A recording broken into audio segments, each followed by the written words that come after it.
Coming up, thanks to multiple peer-reviewed studies, we know that people with lower levels of education and cognitive ability tend to vote conservatively. This group unfortunately provided a large enough demographic base in the UK for the populist Boris Johnson Tory Party to sweep to victory at the 2019 election with the help of the dishonest but populist mantra, "Get Brexit Done." The old adage of "be careful what you wish for" springs to mind, as those suffering most from this Tory government's policies on Brexit, public services and the economy are by and large those who voted for them. This was always inevitable. Why? Stay tuned. I'd really appreciate it if you'd hit the like button, subscribe, and above all, share a link to this video with your social media contacts. Boris Johnson's 2019 election campaign strategy was based on the fact that the socially liberal blue wall seats in southern England were never going to vote for Jeremy Corbyn's Labour Party.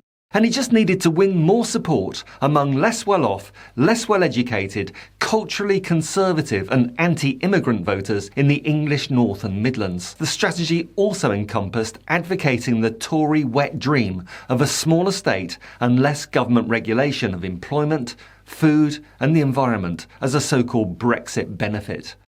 Roll forward just 4 short years and 3 prime ministers and ask the question, how come, having won that massive majority back in 2019, the Tory party is now on the verge of collapse, with many conservative commentators now saying it looks like this will be the last Tory majority government of their lifetime?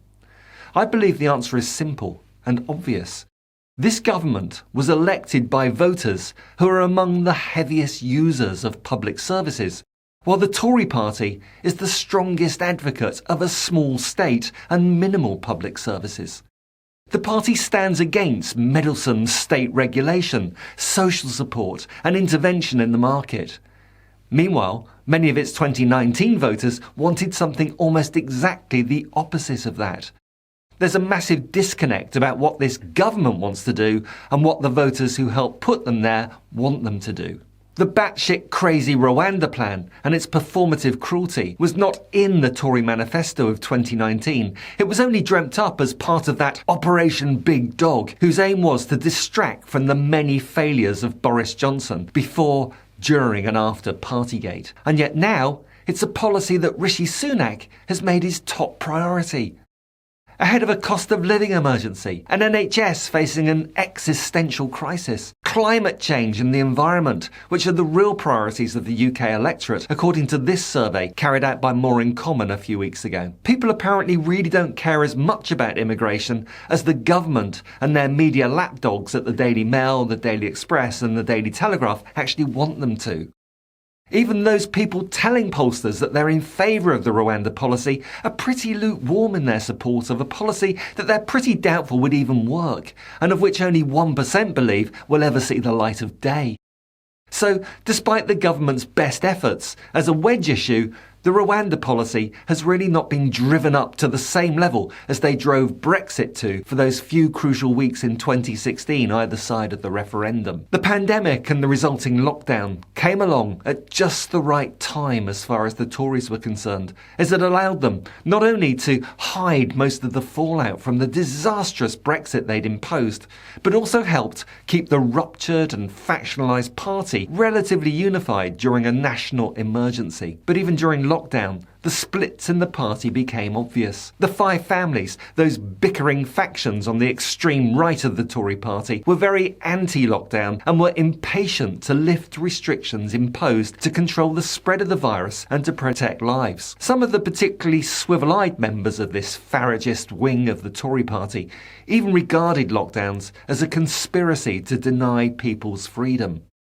Yet a recent More in Common poll shows that the populist core, the Red Wall voters, are the very keenest voter group when it comes to COVID restrictions, even now believing some limits should still be in place for public gatherings. This is just one example of the huge disconnect between the current government and the electoral base who actually elected them. With the anomalies between government policy and the wishes of their electorate, you begin to realise just why the Tory party is where it's currently at.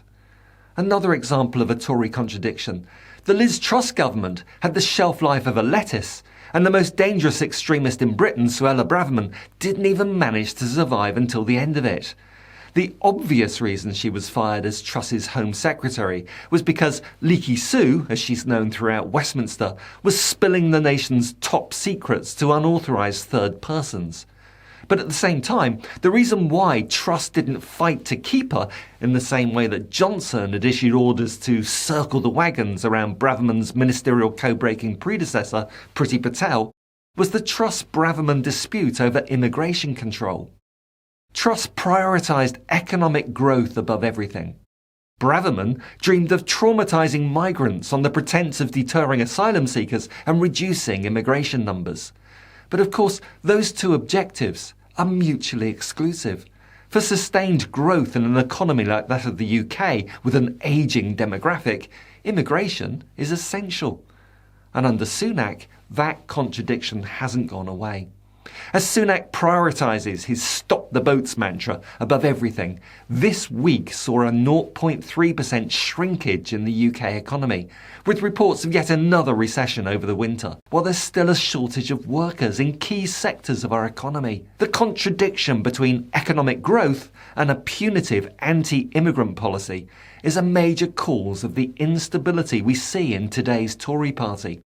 The Tories have played to the ex-Labour voting Red Wall electorate's cultural conservatism. But the problem for the Tories is that despite these voters' cultural conservatism, they want a left-wing economic policy with a fairer distribution of income, fairer taxes that the wealthy find harder to avoid, humane levels of in-work and out-of-work benefits, decent salaries, the right to strike, protected employment benefits like annual leave, maternity leave and sick pay, and a regulated, safe workplace. And not forgetting proper regional levelling up, not just lip service, as opposed to Sunak's plans to divert funding for deprived urban areas to leafy Tunbridge Wells. I managed to start changing the funding formulas to make sure that areas like this are getting the funding that they deserve. Because we inherited a bunch of formulas from the Labour Party that shoved all the funding into deprived urban areas, then that needed to be undone. I started the work of undoing that. Each one of the items on this Red Wall wish list is anathema to the post-Brexit Tory Party, bankrolled by the most privileged in our society. Which makes this yet another massive problem for Sunak. But there's an even bigger foe: reality. You've seen this in the Rwanda bill, Sunak's government trying to legislate that a demonstrably unsafe country for refugees, Rwanda, is actually safe. This is the only time in history that a British Parliament has tried to legislate to take back constitutional powers from the independent judiciary, like Putin, Erdogan, Orban and the Polish PIS party before them. This British Conservative Party is now trying an unconstitutional power grab to bend the independent court system to the will of the government. Next, to quote Labour MP Stephen Kinnock this week, they'll be legislating that the sky is green and the grass is blue, and make that binding on the courts as well.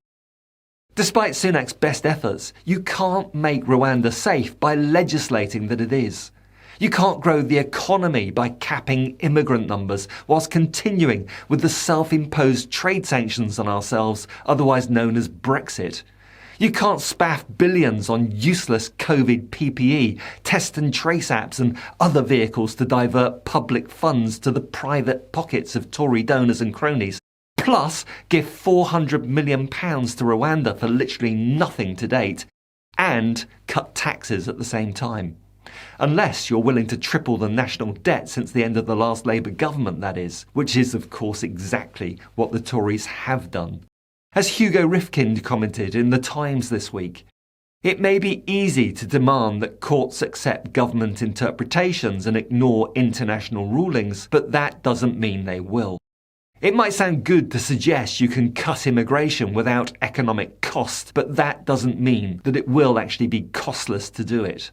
You can say Brexit will lead to prosperity, but that doesn't magically mean it will. The Tory death spiral, from Johnson through Truss to Sunak, is living proof that eventually reality will always win in the end.